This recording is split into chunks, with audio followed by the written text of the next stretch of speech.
when you travel to the village, either during festive period or you just decided to journey to go and spend some time, you go to the stream, you stay at home, do you go to visit? What are some of the activities you do in the village? Share with me. I want to share with me. Let me know some of these activities. Do you go hiking? Are you the type that when you get to the village you just stay put in the house and you don't want to go to any place? You know, we have different varieties of people. Come on, let's say this thing. So we have different varieties of individuals. Are you among those that are afraid of traveling to your place or to the village? Because they say that their village people are after them. Let me know all of these things. Are you team travel to the village during the long fast? Travel to the village during the any festive period? Travel to the village during Favor. The phone is ringing.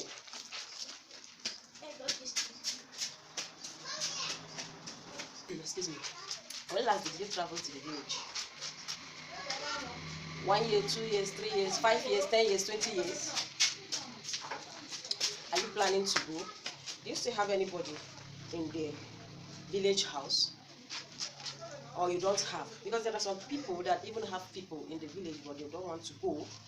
Some people, they say that their parents are no more, so there is nothing that will take them to the village, so they stay put in the city.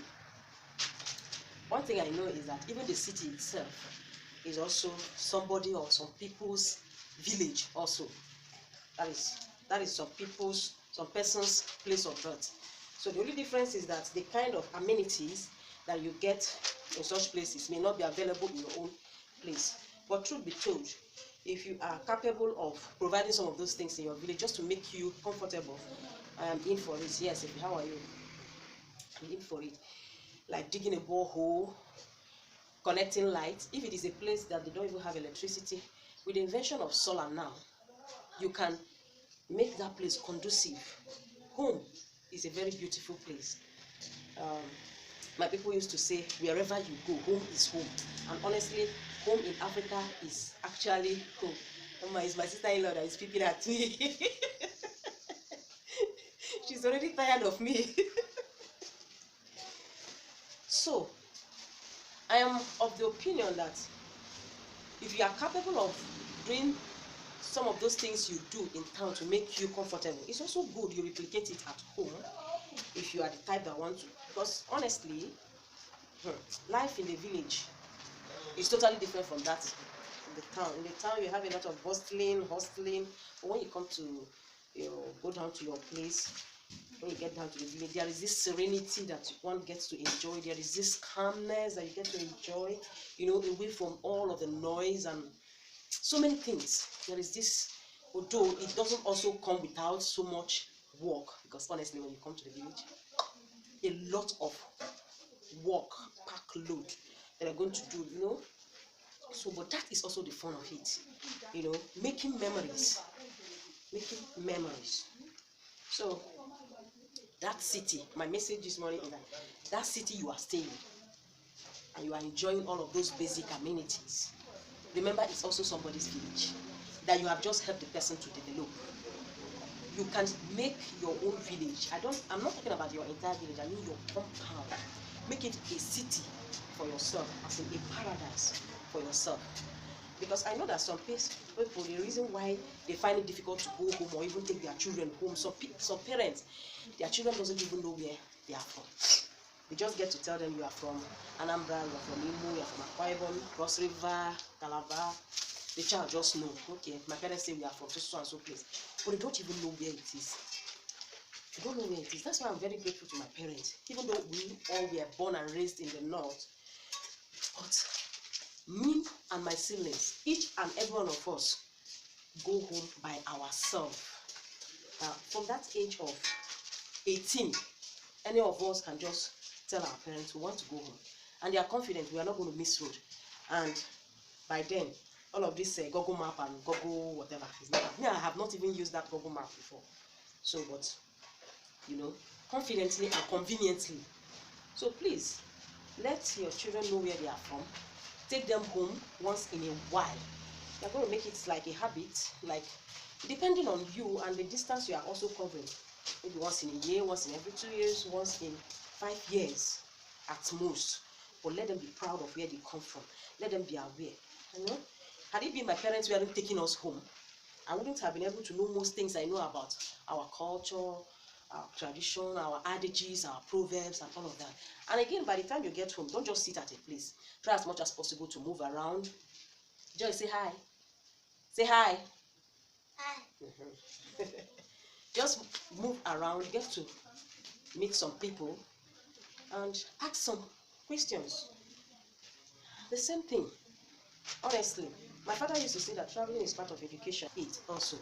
Each time you travel to a new location, different from yours, you get to learn one or two.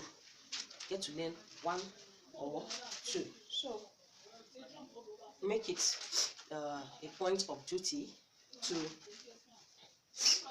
get acquainted with your people and the things happening around, so that you'll not just be in oblivion, okay?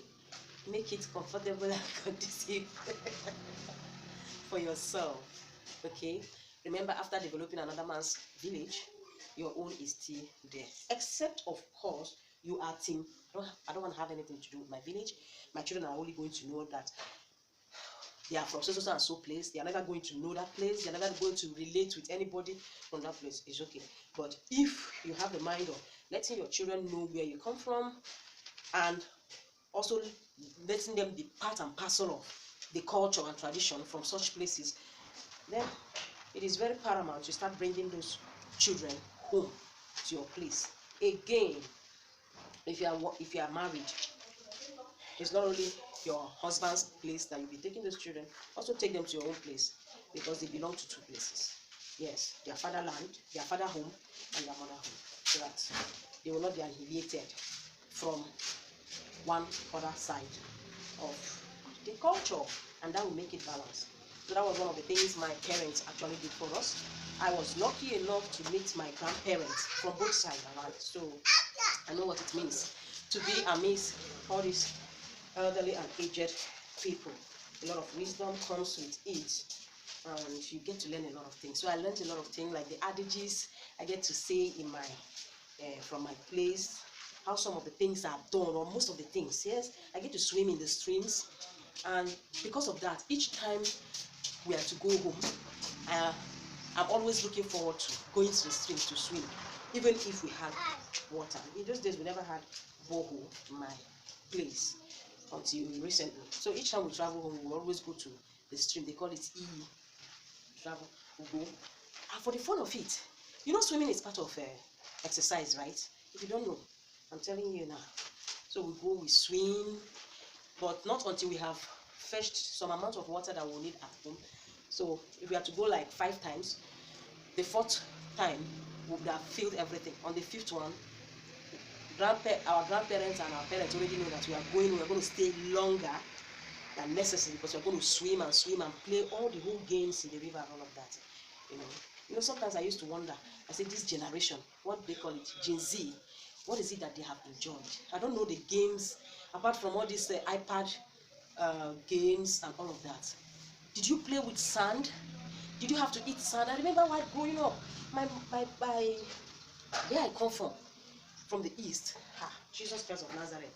When you give birth to a child outside the fatherland, after 3 months, they take that child back to the fatherland, depending on individual. At most, between 3 months to 1 year, that child will be taken home, and the child will be kept in the compound to play with the sand, eat the sand, and drink water from there. That way, they say that child will never get lost or be somebody that doesn't know or can't speak the dialect of the father.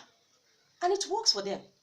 So if not, the whole of us were raised in the north, yet we can perfectly speak our dialect. We understand it. Apart from my 3 last siblings anyway, they understand it actually.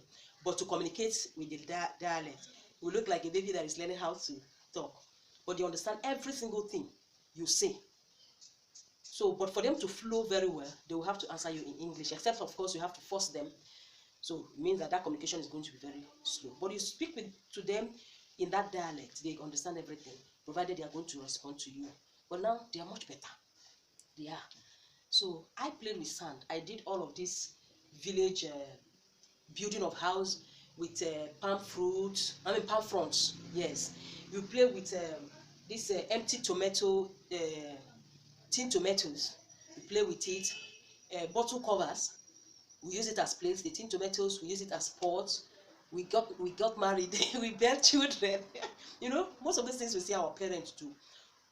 I enjoyed it, as in I experienced it by myself. But this Gen Z, I don't know. Did you play sway? Did you play sway? Where you draw something on the ground and you'll be jumping from one point to another. Then the skipping rope. There were so many games during our own time. But this Gen Z, I don't know. You know, another popular name we used to call them is Indomie generation. Okay, let me rinse my plate. I hope you enjoy this chit chat. Let me know your thoughts concerning everything I have shared in this video. Snap it.